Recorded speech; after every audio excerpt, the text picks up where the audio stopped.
നിന്റെ തന്ത വിചാരിച്ചാലും രേണുസുധിര കുരു പൊട്ടാനില്ല. മനസ്സിലായോ? ഇതൊന്നും എന്നെ ബാധിക്കുന്ന കേസേ അല്ല. നീ എന്ത് വേണേലും കാണിക്കടി മറ്റവളെ ഷെഫീന. ഈ രേണുസുധിയുടെയും കിച്ചുവിൻ്റെയും വിഷയം ഈ അടുത്തങ്ങ് തീരുന്ന ലക്ഷണമൊന്നുമില്ല. ഇവരുടെ ഇൻസ്റ്റാഗ്രാം ഞാൻ നോക്കിയ സമയത്ത് ഇവർ കുറേ വീഡിയോസ് എടുത്ത് വെച്ച് ഷെയർ ചെയ്തിരിക്കുന്നത്. ആ ഷെയർ ചെയ്തേക്കുന്ന വീഡിയോ ഒക്കെ എന്താണെന്ന് നിങ്ങൾക്ക് അറിയോ? കിച്ചുവിനെ കുറ്റം പറയുന്ന വീഡിയോ, സുധിയെ കുറ്റം പറയുന്ന വീഡിയോ, എന്നിട്ട് കിച്ചു ലഹരിക്ക് അടിമയാണെന്ന് പറയുന്ന വീഡിയോ, സുധിക്ക് വേറെ കുറേ റിലേഷൻ ഉണ്ടായിരുന്നു എന്ന്, അതായത് സുധിയെ വളരെ മോശക്കാരൻ എന്നുള്ള രീതിയിൽ ചിത്രീകരിക്കുന്ന വീഡിയോസൊക്കെയാണ് ഈ സ്ത്രീ എടുത്തു വെച്ച് ഷെയർ ചെയ്തിരിക്കുന്നതും ഇവരതിൻ്റെ താഴെ പോയി കമൻറ്റ് ഇട്ടിരിക്കുന്നത്. അതിൽ നിന്ന് തന്നെ മനസ്സിലാക്കാവുന്നേ ഉള്ളൂ ഇവരുടെ സ്വഭാവം എന്താണെന്ന്. എന്തുവാടെ ഇത്? ഇനിയും ഇവരെയൊക്കെ സപ്പോർട്ട് ചെയ്യുന്ന ആൾക്കാർ സമ്മതിച്ചേരണം കേട്ടോ. എനിക്ക് അതിൽ കൂടുതൽ ഒന്നും പറയാൻ വയ്യ. എന്തായാലും ഞാനിവിടെ കിച്ചുവിൻ്റെ വിഷയമായിട്ട് ബന്ധപ്പെട്ട് ഞാനൊരു അപ്ഡേറ്റ് ഞാൻ തരാം. 2 ദിവസത്തിന് മുന്നേ നമ്മുടെ സീക്രട്ട് ഏജൻറ്റ് സായി ഒരു വീഡിയോ ഇട്ടിട്ടുണ്ടായിരുന്നു. അതിനകത്ത് സായി പറയുന്നുണ്ടായിരുന്നു കിച്ചുവിൻ്റെ യഥാർത്ഥ അമ്മയായിട്ടുള്ള ശാലിനിയുടെ ഒരു റിലേറ്റീവ് സായിയുടെ ഫോണിൽ വിളിച്ചിട്ടുണ്ടായിരുന്നു. ഏകദേശം 1 മണിക്കൂറോളം സംസാരിച്ചിട്ടുണ്ടായിരുന്നു. അതായത് പണ്ടത്തെ കാര്യങ്ങളും സുധിയുടെ കാര്യങ്ങളും ശാലിനിയുടെ കാര്യങ്ങളും കിച്ചുവിൻ്റെ കാര്യങ്ങളും അങ്ങനെ ഒരുപാട് കാര്യങ്ങൾ സംസാരിച്ചിട്ടുണ്ടായിരുന്നു എന്ന് അവൻ്റെ വീഡിയോയിൽ അവൻ വ്യക്തമായിട്ട് പറയുന്നുണ്ട്. എന്നാൽ ഇതിന് ശേഷം ഞാൻ അവനെ കോൺടാക്ട് ചെയ്തിട്ടുണ്ടായിരുന്നു. അങ്ങനെ അവനോട് സംസാരിക്കുന്ന സമയത്ത് എനിക്ക് അറിയാനായിട്ട് സാധിച്ചത് അത് ശാലിനിയുടെ അമ്മ തന്നെയായിരുന്നു സായിയെ വിളിച്ചിട്ടുണ്ടായിരുന്നത്. അവർക്ക് കിച്ചുവിനെ കാണണമെന്ന് താല്പര്യമുണ്ട്, കിച്ചുവിൻ്റെ അടുത്ത് ചെന്ന് നിൽക്കണമെന്ന് താല്പര്യമുണ്ട്, അങ്ങനെയൊക്കെ അവർ പറയുന്നുണ്ട്. ശരിക്കും പറഞ്ഞാൽ അതൊരു നല്ല കാര്യമായിട്ടാണ് എനിക്ക് തോന്നുന്നത്. അപ്പം കുറേ ആൾക്കാർ ഇപ്പം പറഞ്ഞുകൊണ്ട് വരും കൊച്ചുനാളിൽ ഉപേക്ഷിച്ചിട്ട് പോയതല്ലേ, പിന്നെ എന്തിനാ അവനെ ഇപ്പം തിരിഞ്ഞ് നോക്കണമെന്നൊക്കെ. ഇതിൻ്റെയൊക്കെ പിന്നിൽ ഒരുപാട് കാര്യങ്ങളുണ്ട് നിങ്ങൾ ആരും അറിയാത്തത്. ഇപ്പം കുറേ ആൾക്കാർ വന്നിരുന്ന് ശാലിനിയെ കടന്ന് ചീത്ത വിളിക്കുന്നു, വേറെ പല ആൾക്കാരും വന്ന് സുധിയെ ചീത്ത വിളിക്കുന്നു. ഇവർ ഈ ചീത്ത വിളിക്കുന്നതിന് മുന്നേ പണ്ട് നടന്ന വിഷയങ്ങളൊക്കെ എന്താണെന്ന് നിങ്ങളൊക്കെ ഒന്ന് സ്റ്റഡി നടത്തിയിട്ട് സംസാരിക്കുന്നതായിരിക്കും ഏറ്റവും വൃത്തി. എന്തായാലും കിച്ചു താമസിക്കാതെ അവരെ കോൺടാക്റ്റ് ചെയ്യുമെന്ന് എനിക്ക് തോന്നുന്നു. എന്തായാലും അവർ കമ്മ്യൂണിക്കേറ്റ് ചെയ്യാനായിട്ടൊക്കെ അവർ അങ്ങോട്ടും ഇങ്ങോട്ടും ശ്രമിക്കുന്നുണ്ട്. എന്താണെന്ന് എനിക്കറിയില്ല. എന്തെങ്കിലും അപ്ഡേറ്റ് ഉണ്ടെങ്കിൽ ഞാൻ വന്ന് തീർച്ചയായിട്ടും നിങ്ങളുടെ അടുത്ത് ഷെയർ ചെയ്യുന്നതായിരിക്കും. എന്തായാലും നമുക്ക് ഇനി വിഷയത്തിലോട്ട് പോവാം. രേണുസുധി ഇവരുടെ ഇൻസ്റ്റഗ്രാമിൽ ഇവരിങ്ങനെ സ്റ്റോറീസ് ഇങ്ങനെ ഇട്ടുകൊണ്ടിരിക്കുവാണ്. ഇന്നിപ്പോൾ കുറച്ച് മുന്നേ ഷഫീന ബീവിക്ക് അഗെയിൻസ്റ്റ് ആയിട്ട് ഒരു സ്റ്റോറി ഇട്ടേക്കുന്നത് ഞാൻ നിങ്ങളെ കാണിച്ചു തരാം. എടി തീർത്താത്തെ, നീ ഒരു ഫോട്ടോ ഇട്ടിട്ട് കുരു പൊട്ടുന്നവര് പൊട്ടട്ടെ എന്ന്. നീ ആരുടെ കൂടെ ഫോട്ടോ ഇട്ടിട്ട് കുരു, ആർക്കെന്ത് കുരു പൊട്ടാനാ? നീ കുറേ കുറ്റം പറഞ്ഞോണ്ട് നടന്നതല്ലേ? എന്നിട്ട് നീ പോയി ഫോട്ടോ എടുത്ത് ഇത് ആർക്ക് കുരു പൊട്ടാനാ? എനിക്കോ? എനിക്ക് കോപ്പ് പൊട്ടും കുരു. എടി നീയല്ല, നിന്റെ തന്ത വിചാരിച്ചാലും രേണുസുധിര കുരു പൊട്ടാനില്ല. മനസ്സിലായോ? ഇതൊന്നും എന്നെ ബാധിക്കുന്ന കേസേ അല്ല. നീ എന്ത് വേണേലും കാണിക്കടി മറ്റവളെ ഷെഫീന. ഈ ചില സാഹചര്യങ്ങളിൽ നമ്മുടെ തനി സ്വഭാവം വെളിയിൽ വരും. അതാണിത്, അത്രയേ ഉള്ളൂ. ഇവരെ ആരെങ്കിലും തെറി വിളിച്ചിട്ടുണ്ടെങ്കിൽ ഇവർ അതേ രീതിയിൽ എന്തിനിവർ പ്രതികരിക്കണം? ഈ സ്ത്രീയല്ലേ 2 ദിവസത്തിന് മുന്നേ വന്നിരുന്ന് കരയുകയും ഞാൻ ആത്മഹത്യ ചെയ്യുമെന്നൊക്കെ പറഞ്ഞത്. ഇവർക്ക് യാതൊരു കുഴപ്പമില്ല. ഒരു പറയുന്ന ഡയലോഗ് ഉണ്ടല്ലോ, മറ്റവളെ തന്തയ്ക്ക് വിളിക്കുന്നു, എന്തൊക്കെയാണ് കാണിക്കുന്നത്? ഇവർ ചെയ്ത പ്രവർത്തികൾ കൊണ്ടാണ് ഇവർക്ക് ചീത്തവിളി കിട്ടുന്നത് ഷഫീന ബീവിയുടെ കയ്യിൽ നിന്ന്. എനിക്ക് അതിനകത്ത് യാതൊരു തെറ്റും തോന്നിയിട്ടില്ല. ഇവരാദ്യം നന്നാവാൻ പറ, എന്നിട്ട് ബാക്കിയുള്ളവരെ നന്നാക്ക്. ഇവർ വീണ്ടും ഈ ഒരു വിഷയം അങ്ങ് പറയണ്ട ഭയങ്കര രീതിയിൽ അങ്ങ് പൊലിപ്പിക്കുകയാണ്. ഇവർക്ക് കിട്ടിയ ഒരു ചാൻസാണ്. അല്ലാതെ കിച്ചുവിനോടൊന്നും ഇവർക്ക് യാതൊരുവിധ സിമ്പതിയില്ല. ഇവർ പൈസയുടെ ആ ഒരു ട്രാൻസാക്ഷൻ ഹിസ്റ്ററി തന്നെ പുറത്തു വിട്ട എന്തിനാ? മനഃപൂർവ്വം ചെയ്ത പണിയാണ്. ഇപ്പോൾ എന്നിട്ട് ഇവർ വളച്ചൊടിക്കുവാണ്. ഞാനത് ഷഫീന ബീവി പറഞ്ഞതിൻ്റെ പേരിലാണ് പുറത്തു വിട്ടത്. ഷഫീന ബീവിയാണോ നിങ്ങളുടെ കാര്യങ്ങൾ തീരുമാനിക്കുന്നത്? അല്ലെങ്കിൽ എങ്കിൽ പിന്നെ ഞാൻ ഒരു കാര്യം ചെയ്യട്ടെ, നിങ്ങളെന്തിനാ കൂട്ടുകാരികളെ കയ്യിൽ നിന്ന് നിങ്ങൾ ഈ സാധനം വെളിയിൽ വിട്ടത്? നിങ്ങളുടെ കൂട്ടുകാരികൾ വന്ന് പ്രസൻറ്റ് ചെയ്യുന്ന സമയത്ത് ഈ പറയുന്ന ഷഫീന ബീവിയുടെ കാര്യമൊന്നും പറയുന്നില്ലായിരുന്നല്ലോ. അത് മാത്രമല്ല കിച്ചു പോലും പറയുന്നില്ലല്ലോ നിങ്ങൾ പൈസ അയച്ചു കൊടുത്തിട്ടില്ലെന്ന്. കിച്ചു എവിടെയും പറയുന്നില്ല. പിന്നെ എന്തിനും നിങ്ങൾ ആ ഒരു സാധനം നിങ്ങൾ പൊക്കി പിടിച്ചുകൊണ്ട് വരുന്നത്? അപ്പം നിങ്ങളുടെയൊക്കെ ഉദ്ദേശം എന്ന് പറഞ്ഞാൽ വേറെ ഇതാണ്. അതായത് ഞാൻ കാശ് കൊടുത്ത് സഹായിക്കുന്നുണ്ട്, എന്നിട്ടും അവൻ എൻ്റെ നെഞ്ചത്തോട്ട് കയറി, അവൻ ആൾ ശരിയല്ല എന്നൊക്കെ പറഞ്ഞ് കുറേ കഥകൾ അടിച്ചങ്ങറക്കാമല്ലോ. ഞാൻ കൂടുതലൊന്നും പറയുന്നില്ല. എന്തായാലും ബാക്കിയോടെ കാണാം. ഞാനൊരു കുഞ്ഞു കാര്യം പറയാൻ വേണ്ടിയിട്ട് വന്നതാണ്. നിങ്ങൾ ഓർക്കും ഇതെന്താ എല്ലാ സോഷ്യൽ മീഡിയയിൽ പ്രശ്നം, കുടുംബ പ്രശ്നം തീർക്കാനാണോ സോഷ്യൽ മീഡിയ? ഞാനായിട്ടൊന്നും തുടങ്ങി വെച്ചിട്ടില്ല ഒരു പ്രശ്നം. നിങ്ങളുടെ എല്ലാ പ്രശ്നങ്ങൾക്കും കാരണക്കാരി നിങ്ങൾ തന്നെയാണ്. നിങ്ങളാണ് എല്ലാ വിഷയങ്ങളും തുടങ്ങി വെച്ചത്. കിച്ചുവിൻ്റെ വിഷയത്തിലോട്ട് വന്നു കഴിഞ്ഞാൽ സോഷ്യൽ മീഡിയയിൽ അല്ലെങ്കിൽ പോലും പേഴ്സണലി കിച്ചുവിന് എന്തുമാത്രം കാര്യങ്ങൾ ബാധിച്ചിട്ടുണ്ട്, അതിൻ്റെ എല്ലാ ഉത്തരവാദി നിങ്ങളല്ലേ. അപ്പം നിങ്ങളൊന്നും തുടങ്ങി വെച്ചിട്ടേ ഇല്ല എന്നൊന്നും വന്നിരുന്ന ഡയലോഗ് അടിക്കല്ലേ. ഞാൻ തുടങ്ങി വെച്ചിട്ടും ഇല്ല, എനിക്ക് എൻ്റെ ആവശ്യമില്ല. ഒരു കാര്യം, സ്ക്രീൻഷോട്ടിന്റെ കാര്യം മക്കൾക്ക് കൊടുത്ത് എന്താണ് ഇങ്ങനെ പറയുന്നത്, 500 രൂപയോ കൊടുത്തിട്ടുള്ളൂ അങ്ങനെ ഇങ്ങനെ എന്നൊക്കെ ചോദിക്കുന്നവരുടെ അടുത്ത്, ഇത് ഞാൻ തുടങ്ങി വെച്ചതല്ല. ഞാൻ സംഭവം എന്താണെന്നറിയോ, ട്രാൻസാക്ഷൻ ഹിസ്റ്ററിക്കകത്ത് ഞാൻ കാണിച്ചേക്കുന്ന ആ ഒരു സ്ക്രീൻഷോട്ട് ഉണ്ടായിരുന്നു. അതിനകത്ത് പൈസ എല്ലാം ഹൈഡ് ചെയ്തിട്ടായിരുന്നു വെച്ചിട്ടുണ്ടായിരുന്നത്. എന്നാൽ ഇതിൻ്റെ ഒരു പൂർണ്ണ രൂപമുണ്ട്. അത് ഡാനിയുടെ ചാനലിനകത്തായിരുന്നു തോന്നുന്നു, അവൻ പുറത്ത് വിട്ടിട്ടുണ്ടായിരുന്നു. എല്ലാം 500, 300, 200 ഒക്കെയാണ്. ആ പൈസയ്ക്കാണ് ഇവരൊക്കെ അങ്ങനെ ലക്ഷക്കണക്കിന് രൂപ കൊടുത്ത് സഹായിച്ചു എന്നുള്ള രീതിയിൽ വന്ന് പറയുന്നത്. ഇപ്പം രേണുവിൻ്റെ സംസാരം നിങ്ങളൊന്ന് ശ്രദ്ധിച്ച് നോക്ക്. അതായത് ഇവർക്ക് തന്നെ അത് സ്വയമേ മനസ്സിലായി, ഇവർ തന്നെ നാണം കിടത്തിയുള്ളെന്ന്. എന്നിട്ട് വന്നിട്ട് നൈസായിട്ട് മാറ്റി പറയുക. ഒന്നും കൊടുത്തിട്ടില്ലെന്ന് ഷഫീന ബീവി എന്ന് പറയുന്ന തീർത്താത്ത പറഞ്ഞതിന്റെ ഉത്തരമാണ്. പറഞ്ഞതുകൊണ്ട് മാത്രമാണ് എനിക്കത് കാണിക്കേണ്ട അവസ്ഥ വന്നത്. അതുപോലെ എൻ്റെ അപ്പൻ സുധിച്ചേട്ടൻ മരിക്കുമ്പം സീരിയസ് ആയിട്ട് കിടക്കുമായിരുന്നു. ഓപ്പറേഷൻ നിങ്ങൾ അന്വേഷിച്ചാൽ അറിയാം. കോട്ടയം മെഡിക്കൽ കോളേജിൽ ഒക്കെ ചെന്ന് പറയേണ്ടത് കിച്ചുവിൻ്റെ അടുത്താണ്. ഞാനോ ഷഫീന ബീവിയോ ബാക്കിയുള്ള യൂട്യൂബേഴ്സോ ആരുമല്ല ഇതൊക്കെ പറഞ്ഞത്. ഈ പറയുന്ന കൊല്ലം സുധിയുടെ മൂത്ത മകനായിട്ടുള്ള കിച്ചുവാണ് പറഞ്ഞത്. തങ്കച്ചനാണ് അവിടെ ബില്ല് കൊണ്ട് കൊടുത്തതെന്നും ഏകദേശം 1,80,000 രൂപ അടുപ്പിച്ചാണ്ട് ബില്ലുണ്ടായിരുന്നു എന്നും ഒക്കെ പറഞ്ഞത് ആരാ? കിച്ചുവാണ് പറഞ്ഞത്, ഞങ്ങളാരുമല്ല. അതുകൊണ്ട് ഞങ്ങളെയൊക്കെ വന്ന് തിരുത്തുന്നതിനെക്കാട്ടിയും ബെറ്റർ കിച്ചുവിനെ പോയി തിരുത്ത്, അല്ലെങ്കിൽ അവന് മറുപടി കൊടുക്ക്. സീരിയസ് ആയിട്ട് കിടക്കുകയായിരുന്നു അദ്ദേഹം, മനസ്സിലായല്ലോ. അതുപോലെ ട്യൂബിട്ട് യൂറിൻ പോലും പോകാതെ ബ്ലഡ് വന്നുകൊണ്ട് അദ്ദേഹം ട്യൂബിട്ട് കിടന്ന അവസ്ഥയിലായിരുന്നു. സുധിച്ചേട്ടൻ്റെ മരണ ദിവസം പുള്ളി സുധിച്ചേട്ടൻ്റെ ഡെഡ് ബോഡി പോലും കാണാനുള്ള ഇത് വന്നില്ല. അതുപോലെ തല കറങ്ങി അദ്ദേഹത്തിന് ബോധമില്ലാതെ കിടക്കുകയായിരുന്നു. അതുപോലെ പുള്ളിക്ക് എങ്കിൽ പിന്നെ എന്തിനാ ആ പയ്യൻ വന്ന് കള്ളം പറഞ്ഞത്? ഈ വിഷയത്തിൽ നിങ്ങളെല്ലാവരും ഒന്ന് ചിന്തിച്ച് നോക്ക്. അവന് വന്ന് കള്ളം പറയേണ്ട ആവശ്യമുണ്ടോ? മാനസികമായിട്ട് ഡൗൺ ആയിട്ടാണ് അവൻ വന്ന് അവൻ്റെ ആ ലൈഫ് സ്റ്റോറി സംസാരിച്ചത്. ഒരിക്കലും അവൻ വന്ന് ആ ഒരു വിഷയത്തിൽ കള്ളം പറയേണ്ട ആവശ്യം അവിടെ വരുന്നില്ല. നിങ്ങൾ ആ വീഡിയോ ഒന്ന് റിപ്പീറ്റഡ്ലി വാച്ച് ചെയ്താൽ മതി. അപ്പോൾ നിങ്ങൾക്ക് കൂടുതൽ കാര്യങ്ങൾ മനസ്സിലാവും അതിനകത്ത്. ഇപ്പോഴും ഇവർ ആ വിഷയവും വളച്ചൊടിക്കുവാണ്. അപ്പം കിച്ചു ടോട്ടലി പറഞ്ഞത് കള്ളത്തരം, മനസ്സിലായില്ലേ? കിച്ചു ഇങ്ങനെ ഒരു അക്ഷരം പോലും പറഞ്ഞിട്ടില്ല എന്നാണ് ഇവർ പറഞ്ഞു വരുന്നത്. സീരിയസ് ആയിട്ട് കിടന്ന സമയത്തായിരുന്നു സുധിച്ചേട്ടൻ്റെ മരണം. അല്ലാതെ പപ്പ ഈ പൈസ ഒന്നും അടിച്ചു മാറ്റാനൊന്നും നോക്കിയിട്ടില്ല. പപ്പ ഈ പൈസയൊന്നും അടിച്ചു മാറ്റാനായിട്ട് നോക്കിയിട്ടില്ല. കിച്ചു പറഞ്ഞതെല്ലാം കള്ളത്തരം. ഞാൻ ഒന്നും പറയുന്നില്ല, ഇവരെയൊക്കെ പറഞ്ഞിട്ടൊരു പ്രയോജനമില്ല. കിച്ചു ഒരു എക്സ്പ്ലനേഷൻ വീഡിയോയും കൂടെ ഇടാൻ പറ്റൂ. ഈ ഒരു ഈ ഒരു കള്ളത്തരങ്ങളെല്ലാം പൊളിയും.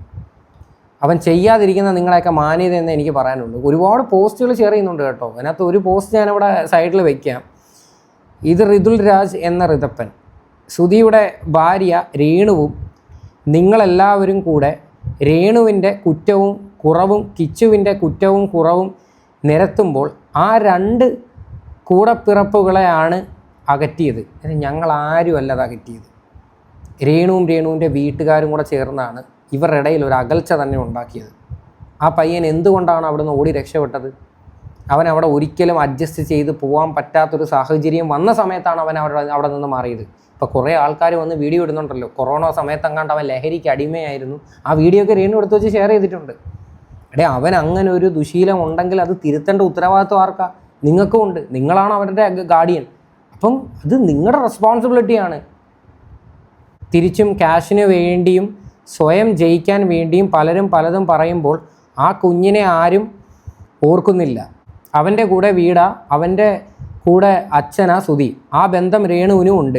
രേണുവിൻ്റെ പേഴ്സണൽ കാര്യത്തിൽ എത്ര ബന്ധം ഉണ്ടെങ്കിലും ഞാൻ ഇടപെടാറില്ല. അത് അവരുടെ ഇഷ്ടം. കിച്ചുവിനെ ഒരിക്കൽ കണ്ടിരുന്നു. ഡിസംബർ 25-ന് അവരുടെ വീട്ടിൽ വെച്ച് അമ്മയും മോനും ഒരു പ്രോബ്ലവും ഉള്ളതായി കണ്ടില്ല. ഋതപ്പൻ കിച്ചു ചേട്ടായി വരുമ്പോൾ ഒരുപാട് ഹാപ്പിയാണ്. അങ്ങനെ കുറേ കാര്യങ്ങളാണ് എഴുതിയിരിക്കുന്നത്. ഇതൊക്കെ വായും കൊണ്ട് പറയുന്നതൊന്നും അല്ലാതെ പ്രവൃത്തിയിൽ ഇതൊന്നും വരുന്നില്ലല്ലോ. ആ പയ്യനോടുള്ള സ്നേഹം കൊണ്ടാണ് അവ ഓടി അവിടെ വരുന്നത്. അല്ലെങ്കിൽ അവ അതിനും വരത്തില്ല. കാര്യം നിങ്ങളെല്ലാവരും കൂടെ ആ രീതിയിലോട്ട് ആക്കി വെച്ചിട്ടുണ്ട്. ഇപ്പം ഞങ്ങളെല്ലാവരും കൂടെ ഇവരുടെ കുടുംബം തകർക്കാനായിട്ട് ഇറങ്ങി തിരിച്ചു എന്നുള്ളൊരു സാധനമാണ് എല്ലാവരും കൂടെ സോഷ്യൽ മീഡിയയിൽ കൊണ്ടുവരുന്നത്. ഞങ്ങൾക്ക് എല്ലാവർക്കും അതിൻ്റെ ആവശ്യം എന്തോ? ഇത് കണ്ടുകൊണ്ട് നിൽക്കുന്ന ഓഡിയൻസിന് ഇതിൻ്റെ ആവശ്യം എന്തോ? ഒരുപാട് പേര് ഈ ഒരു വിഷയങ്ങൾ പറ്റിയിട്ട് നമ്മൾ ചർച്ച ചെയ്യുന്ന സമയത്ത് വന്ന് വീഡിയോ കാണുന്നത് ആ ഒരു പയ്യൻ്റെ ഇമോഷൻസ് മനസ്സിലാക്കിയിട്ടാണ്. അതുകൊണ്ടാണ് ഞാൻ ഇനിയെങ്കിലും പറയുന്നത്, ഈ വാശിയും വൈരാഗ്യമൊക്കെ മാറ്റി വെച്ചിട്ട് എന്തെങ്കിലുമൊക്കെ സംസാരിച്ച് തീർക്കാനോ ഒക്കെ പറ്റുന്നതാണെങ്കിൽ നിങ്ങൾ ചെയ്യാൻ നോക്കുക. അതിൽ കൂടുതൽ ഞാൻ വേറെ ഒന്നും പറയുന്നില്ല. ഇനി വേറൊരാൾ വന്നിട്ടുണ്ട്, സജീന വ്ളോഗ്സ്, ഒരു വീഡിയോ രേണു കൊളാബ് ചെയ്തിട്ടിട്ടുണ്ട്. ഹായ് ഹലോ നമസ്കാരം. സജീന വ്ളോഗ്സിലെ പുതിയൊരു വീഡിയോയിലേക്ക് എല്ലാവർക്കും സ്വാഗതം. അതൊന്നും മനസ്സിലാവാത്ത കുറച്ച് കാര്യങ്ങളുണ്ട്. അത് ഞാൻ എന്നൊരു മാതാവ് ആണെന്നുള്ള നിലയിൽ എനിക്കത് പറയണമെന്ന് തോന്നിയത് കൊണ്ടാണ് ഞാനിപ്പോൾ ഈ ഒരു വീഡിയോ റിയാക്ട് ചെയ്യുന്നത്.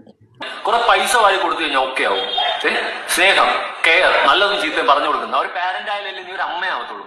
അല്ലാണ്ട് എന്റെ മോന് കുറെ പൈസ കിട്ടും എന്ന് പറഞ്ഞാൽ എല്ലാ മാസം അല്ലെങ്കിൽ എല്ലാ ആഴ്ച എല്ലാ ദിവസം വാരി കൊടുത്തു കഴിഞ്ഞാൽ നീ ഒരു അമ്മയാവും, ഒരു നല്ലൊരു പാരന്റ് ആവും. ഞാൻ ആ ഒരു വീഡിയോ ഇട്ടത് കിച്ചുവിനെതിരായിട്ടോ രേണുസുധയെ വെളുപ്പിക്കാൻ വേണ്ടിയിട്ടോ അല്ല. കിച്ചുവിന് യാതൊരു കണക്ഷനും ഇല്ല, അവള് ഒരു വക കൊടുക്കത്തില്ല, ഒന്നും സഹായിക്കില്ല എന്ന് പറഞ്ഞൊരു സ്റ്റേറ്റ്മെന്റിന് വേണ്ടിയിട്ട് മാത്രമാണ് ഞാൻ ആ ഒരു വീഡിയോ പറഞ്ഞത്. ആരാണോ പറഞ്ഞത്? ഞാൻ എൻ്റെ വീഡിയോയ്ക്കകത്ത് വരെ വ്യക്തമായിട്ട് പറഞ്ഞിട്ടുണ്ട്, രേണു പൈസ കൊടുക്കും, രേണു പൈസ കൊടുക്കുന്നത് കണ്ടിട്ടുള്ളവർ തന്നെ എൻ്റെ അടുത്തും പേഴ്സണലി പറഞ്ഞിട്ടുണ്ടെന്നൊക്കെ ഞാൻ പറഞ്ഞിട്ടുണ്ട്. എൻ്റെ വീഡിയോ ഏകദേശം 2.5 ലക്ഷം പേര് പുറത്തങ്ങാണ്ട് കണ്ടിട്ടുണ്ട് ആ വീഡിയോ. ഇവിടെ വേറെ ആരും അങ്ങനെ ഒരു സാധനം കൊണ്ടുവന്നിട്ടില്ല. അതിൽ പറഞ്ഞത് എന്താ തെറ്റ്? പൈസ മാത്രമാണോ കൊടുക്കേണ്ടത്? പൈസ മാത്രമല്ല ഒരു വ്യക്തിക്ക് വേണ്ടത്. അതും കൂടി ഇനിയെങ്കിലുമൊക്കെ മനസ്സിലാക്കുക. അവൻ ചോദിച്ചേക്കുന്ന കാര്യങ്ങൾ വളരെ ക്ലിയറാണ്. നിങ്ങൾ ഇനി ഈ ഒരു വിഷയത്തിലൊക്കെ എടുത്തു വെച്ച് മെഴുകി അതിന് രേണു എടുത്ത് കൊളാബിട്ട് എന്തു ഇതിലൊക്കെ ഉദ്ദേശിക്കുന്നത്? കൊടുക്കുന്ന പൈസയുടെ കാര്യം ഞാൻ പറഞ്ഞത് മാത്രമല്ല, ഈ മാസം 24-ാം തീയതി വരെ അവർ തമ്മിൽ കോണ്ടാക്റ്റും ഉണ്ടായിരുന്നു, പൈസ ഇടപാട് നടത്തിയിട്ടുണ്ട്. അത് ക്ലിയർ ചെയ്യേണ്ട ഉത്തരവാദിത്തം നിങ്ങളുടെയാണ്. അതായത് അവസാനമായിട്ട് അവൻ പൈസ മേടിക്കുമ്പം പോലും അവനൊരു പ്രശ്നം ഇല്ലായിരുന്നു എങ്കിൽ പിന്നെ എന്തിനാ അവൻ ആ ഒരു വീഡിയോ ആയിട്ട് വന്നു? അതൊരു ചോദ്യം തന്നെയാണ്. 100% അതിനകത്തോട്ട് ഞാൻ അംഗീകരിക്കുന്നുമുണ്ട്. അതെന്താ ഇഷ്യൂ എന്ന് അവർ രണ്ടുപേരും കൂടെ ക്ലിയർ ചെയ്യേണ്ട കാര്യമോ? പ്രത്യേകിച്ച് കിച്ചുവാണ് അതിന് കൂടുതലൊരു എക്സ്പ്ലനേഷൻ കൊടുക്കേണ്ടത്. അപ്പോൾ അതില്ലാത്തടത്തോളം കാലം പിന്നെ നമ്മൾ എന്തൊക്കെയാണ് പറയേണ്ടത്? അപ്പോൾ അതിനകത്ത് നമ്മുടെയൊക്കെ മറുപടി ഒരൊറ്റ കാര്യമേ ഉള്ളൂ, പൈസ മാത്രം കൊടുത്തിട്ട് കാര്യമില്ല. മെൻ്റലി ഒരു പക്ഷേ അവൻ മാനസികമായിട്ട് ഫുള്ളി ഡൗൺ ആയ സമയത്ത് അവൻ വന്ന് വീഡിയോ ചെയ്തതായിരിക്കാം. മേ ബി അവൻ പറയുന്നതിൻ്റെ കൂട്ടത്തിൽ പറഞ്ഞുമായിരിക്കും. അത് മാത്രമല്ല, ഈ രേണുവിനെ പറ്റിയൊന്നും അവൻ വലുതായിട്ടൊന്നും പറഞ്ഞിട്ടില്ല. അപ്പോൾ അവൻ പറഞ്ഞു തുടങ്ങിക്കഴിഞ്ഞവരൊക്കെ എത്രത്തോളം വീഡിയോ ഇറക്കേണ്ടി വരും വെളുപ്പിക്കാനായിട്ട്? അപ്പം ആഗ്രഹങ്ങൾ മക്കള് വേണമെന്ന് പറഞ്ഞാൽ നമുക്ക് സാധിച്ചു കൊടുക്കാൻ ചിലപ്പോൾ നിവൃത്തിയില്ലാതെ വന്നെന്ന് വരാം. അപ്പോൾ മക്കൾക്ക് എന്ത് ചെയ്യും? നമ്മളോട് ദേഷ്യം തോന്നും. ഞാനൊരു കാര്യം ആഗ്രഹിച്ചിട്ട് എന്തുകൊണ്ട് അവർ തന്നില്ല എന്നൊരു ചിന്ത വരുന്നതോടുകൂടി നമ്മളോടുള്ളൊരു ആ ഒരു സ്നേഹത്തിന്റെ ഒരു അകൽച്ച ഉണ്ടാവും. ഇത് നോർമലി ഞാൻ കറക്റ്റായിട്ടുള്ള കാര്യമാണ് പറയുന്നത്. ഉണ്ടാവും. ഇനി കാണുന്നവർ കേൾക്കുന്നവർ എന്ത് പറഞ്ഞാലും സ്വന്തം മക്കളെ തന്നെ നമ്മുടെ ലൈഫിൽ തന്നെ അത് ശരി എന്തോ വാങ്ങി കൊടുക്കാം എന്ന് പറഞ്ഞിട്ട് പിന്നെ കൊടുക്കാതെ വരുമ്പോഴത്തേക്കുള്ള ദേഷ്യമാണെന്ന്. അങ്ങനെയൊക്കെ ഉള്ളതിൻ്റെ ദേഷ്യം വന്നിട്ട് ഇങ്ങനെയാണ് സോഷ്യൽ മീഡിയയിൽ വന്നിട്ട് ഇങ്ങനെ ഒരു വീഡിയോ ഇടുമോ? എനിക്ക് മനസ്സിലാവുന്നില്ല അവരെന്തൊക്കെയാണ് വന്ന് പറഞ്ഞിരിക്കുന്നത്. ഇതെന്തോ കൊച്ചു കുട്ടിയെ കാണുവാണോ? അത് മാത്രമല്ല, അവനെന്തിന് ഇത്ര പോലെ അങ്ങ് പൈസയുടെ ആവശ്യം? അവന് അത്യാവശ്യം വരുമാനം യൂട്യൂബിൽ നിന്ന് കിട്ടുന്നുണ്ട്. ആ ലാസ്റ്റിട്ട വീഡിയോക്കകത്ത് തന്നെ അത്യാവശ്യം നല്ല റവന്യൂ കിട്ടും, ഉള്ള കാര്യമാണ് പറയുന്നത്. അപ്പോൾ അങ്ങനെയൊക്കെ വെച്ചിട്ട് നോക്കുമ്പോഴത്തേക്ക് അവന് 200-ൻ്റെയും 300-ൻ്റെയും ഒന്നും ആവശ്യം അവന് ശരിക്കും പറഞ്ഞാൽ വരുന്നില്ല. പിടി കിട്ടിയോ? അപ്പോൾ ശരിക്കും പറഞ്ഞാൽ നിങ്ങളെല്ലാവരും കൂടി ഒന്ന് ഒരുമിച്ചിരുന്ന് എന്തൊക്കെയാണ് പ്രശ്നങ്ങളെന്ന് വെച്ച് കഴിഞ്ഞാൽ ക്ലിയർ ചെയ്യും. ഇല്ലെങ്കിൽ ഇനിയും അവൻ വന്ന് വീഡിയോ ഇട്ട് കഴിഞ്ഞാൽ ഏറ്റവും കൂടുതൽ നാറാൻ പോകുന്നത് രേണുവായിരിക്കും, അല്ല വേറെ ആരുമല്ല. ഞങ്ങൾക്ക് അങ്ങ് ഒന്നുമില്ല. ഇനിയിപ്പോൾ നാളെ ഈ പറയുന്ന രേണുവും കിച്ചുവും കൂടെ ഒരുമിച്ച് വന്ന് ഈ പറയുന്ന രീതിയിൽ വീഡിയോ ഇട്ട് ഞങ്ങൾ തമ്മിൽ ഒരു പ്രശ്നമില്ലെന്ന് പറഞ്ഞു കഴിഞ്ഞാൽ ഞങ്ങൾക്കാർക്കൊന്നുമില്ല. നമുക്കിത് കോണ്ടൻ്റാണ്, നമുക്ക് പറയാനുള്ളത് പറഞ്ഞു. പക്ഷേ ഇനി എന്തെല്ലാം ഒരുമിച്ചും എടുത്തു എന്നൊക്കെ പറഞ്ഞു കഴിഞ്ഞാലുണ്ടല്ലോ, അവന് മാനസികമായിട്ട് ഒരുപാട് വിഷമമുണ്ട്. ആ വിഷമങ്ങളാണ് ഇവിടെ ആദ്യമേ മാറ്റാൻ വേണ്ടി ശ്രമിക്കേണ്ടത്. കാര്യങ്ങൾ എടുത്ത് നോക്കിയാൽ അറിയാം അവരിഷ്ടപ്പെടുന്ന എന്തോ അവർ ആഗ്രഹിക്കുന്നത് ഉണ്ടോ ഇല്ലയോ എന്ന് അവരറിയത്തില്ലത്. അവർക്ക് വേണം തോന്നുന്നത് നമ്മൾ കൊടുത്തില്ല എങ്കിൽ അവരുടെ മനസ്സിൽ നമ്മുടെ അടുത്തൊരു വിദ്വേഷം ഉണ്ടാവും. സ്വന്തം ഇതിനൊക്കെ എന്തിനാണ് സ്കൂളിന്റെ വരാന്ത കാണുന്നത്? ഞാൻ പറഞ്ഞല്ലോ, ഞാൻ ആ സ്റ്റേറ്റ്മെന്റ് കാണിച്ചത് രേണുവിന് ഇങ്ങനെ പൈസ അയച്ചു കൊടുത്തുകൊണ്ടിരിക്കുന്നുണ്ട് എന്നുള്ള ആ ഒരു അർത്ഥത്തിലല്ല. മനസ്സിലായി? ഈ 24-ാം തീയതി വരെയും കണക്ഷൻ ഉണ്ടായിരുന്നു എന്ന് ബോധിപ്പിക്കാനാണ് അത് ചെയ്തത്. ഇപ്പം ശാലിനി എന്ന് പറയുന്നത് വലിയൊരു പുണ്യാളത്തി മാലാഖയായിട്ട് ഇപ്പൊ ചിത്രീകരിച്ചിരിക്കുകയാണ് എല്ലാവരും. 1.5 വയസ്സ്, വെറും 1.5 വയസ്സ് പ്രായമുള്ള ഒരു കുഞ്ഞിനെ കളഞ്ഞിട്ട് സുധിയുടെ തെറ്റുകൊണ്ടാണ് പോയതെന്നും പറയുന്നത്. ആയിക്കോട്ടെ, ഈ 1.5 വയസ്സ് പ്രായമായ ഒരു കുഞ്ഞിനെ സ്വന്തം ഭർത്താവിന്റെ ഭാഗത്തുനിന്ന് ഒരു തെറ്റ് കണ്ടാലും പോകുമ്പോൾ കുഞ്ഞ് കൈ കാണും. അതാണ് അന്തസ്സുള്ള ഒരു ഭാര്യ ചെയ്യുന്നത്. അവരെ പോലും ഈ കുഞ്ഞിനെ അന്തസ്സിന്റെ കാര്യങ്ങളൊക്കെ പറയുമ്പം, പ്രത്യേകിച്ച് ഈ അമ്മയും മകനുമായിട്ടൊക്കെയുള്ള ബന്ധത്തെ പറ്റി പറയുമ്പം സ്വന്തം കൂട്ടുകാരിയുടെ അടുത്തൊന്ന് ചോദിച്ചു നോക്കും ഈ പറയുന്ന ബന്ധവും ഈ ഒരു സ്നേഹവും ഒക്കെ ഉണ്ടെന്ന്. അതായത് ശാലിനിയുടെ കാര്യം വിട്, 1.5 വയസ്സുള്ള കൊച്ചിനെ ഉപയോഗിച്ചിട്ട് പോയി, അതൊക്കെ ശരിയാണ്. അങ്ങനെയുള്ളൊരു ചോദ്യങ്ങൾ സ്വാഭാവികമായിട്ടും എല്ലാവരും ചോദിക്കും. ഈ രേണു എന്തുവാ കാണിക്കുന്നത്? ഒരു പൊടിക്ക് വെച്ച് വീട്ടിലുണ്ടല്ലേ, ആ കൊച്ചിനെങ്കിലും തിരിഞ്ഞു നോക്കാറുണ്ടോ? പിന്നെ കിച്ചുവിൻ്റെ കേസ്, അവന് കൊച്ചുനാളിൽ അവനെ അമ്മ നഷ്ടപ്പെട്ട് ആ അമ്മയുടെ സ്നേഹം അവനെ നേരെ കിട്ടിയിട്ട് പോലുമില്ല. അതെങ്കിലും മനസ്സിലാക്കി അവനെ കൂടെ ചേർത്ത് പിടിക്കാനല്ലേ ശ്രമിക്കേണ്ടത്. നേരെ മറിച്ച് നിങ്ങളൊക്കെ എന്തും ഇപ്പം കാണിക്കുന്നത്? രേണു കുറേ ആൾക്കാരെ എല്ലാം ചുറ്റിനും ഇപ്പോൾ ഏർപ്പെടുത്തിയിട്ടുണ്ട് രേണുവിനെ സപ്പോർട്ട് ചെയ്ത് വീഡിയോ ഇടാൻ വേണ്ടി. ആ ഇടുന്ന വീഡിയോ എല്ലാം രേണു കൊളാബ് ചെയ്തും സ്റ്റോറി ആയിട്ടും ഷെയർ ചെയ്തുകൊണ്ടേ ഇരിക്കുക. രേണു ഇതൊരു തൊഴിലായിട്ട് അങ്ങ് സ്വീകരിച്ച് എന്തായാലും ഇനി നല്ല രീതിയിൽ നാറാമെന്നും പറഞ്ഞു. ഇതിലോട്ട് തള്ളി വീഴ്ത്തിയത് അവരുടെ സ്വന്തം അമ്മയായ ശാലി എന്ന് പറയുന്ന സ്ത്രീയാണ്. ഇത്രയേ ഉള്ളൂ, തീർന്ന് സമാധാനം. എന്തായാലും രേണു ഷെയർ ചെയ്തേക്കുന്ന ഒരു വീഡിയോയുടെ ക്യാപ്ഷൻ ഞാനിവിടെ വായിച്ചു തരാവേ. ആ കിച്ചു ഒരു കുഞ്ഞു മൂർഖനാണ്, തരം കിട്ടിയപ്പോൾ തിരിഞ്ഞു കൊത്തി. അതിൻ്റെ താഴെയാണ് ഈ സ്ത്രീ ചെന്ന് കമൻ്റ് ഇട്ടേക്കുന്നത്. ഇതിൽ നിന്നൊക്കെ മനസ്സിലാക്കാന്നേ ഉള്ളൂ ഇവർക്ക് എന്തുമാത്രം സ്നേഹം ആ ഒരു പയ്യൻ്റെ അടുത്തുണ്ടെന്ന്. അപ്പോൾ അതുകൊണ്ട് ഈ സ്നേഹത്തിൻ്റെ കാര്യങ്ങളൊക്കെ പറയുമ്പോൾ ഉണ്ടല്ലോ, ഇതൊക്കെ ഒന്ന് എടുത്തു വെച്ച് നോക്കിയാൽ വളരെ നന്നായിരിക്കും. സജീന സത്യം പറഞ്ഞു കഴിഞ്ഞാൽ നിങ്ങളിങ്ങനെ എത്രത്തോളം ഇങ്ങനെ വിളിപ്പിച്ചുകൊണ്ടിരിക്കും, നിങ്ങളൊക്കെ തന്നെ നാണം കിടത്തേ ഉള്ളൂ. ഇത്ര എനിക്ക് പറയാനുള്ളൂ. എനിക്ക് നിങ്ങളോടൊന്നും ഒരു വിരോധവും ഇല്ല. പക്ഷെ നിങ്ങൾ ഈ സ്ത്രീയെ ഇങ്ങനെ കിടന്ന് വെളുപ്പിച്ച് അവസാനം നിങ്ങൾ തന്നെ ഇവരെ ചീത്ത വിളിക്കേണ്ട ഒരു അവസ്ഥയിലോട്ട് പോകരുത്. എന്തായാലും ഇത്രയേ ഉള്ളൂ എനിക്ക് പറയാനായിട്ട്. ഇതിനെക്കുറിച്ച് നിങ്ങളുടെ എല്ലാവരുടെയും അഭിപ്രായങ്ങൾ എന്താണെന്ന് വെച്ചാൽ നിങ്ങൾ തീർച്ചയായിട്ടും കമൻറ്റ് ചെയ്യുക.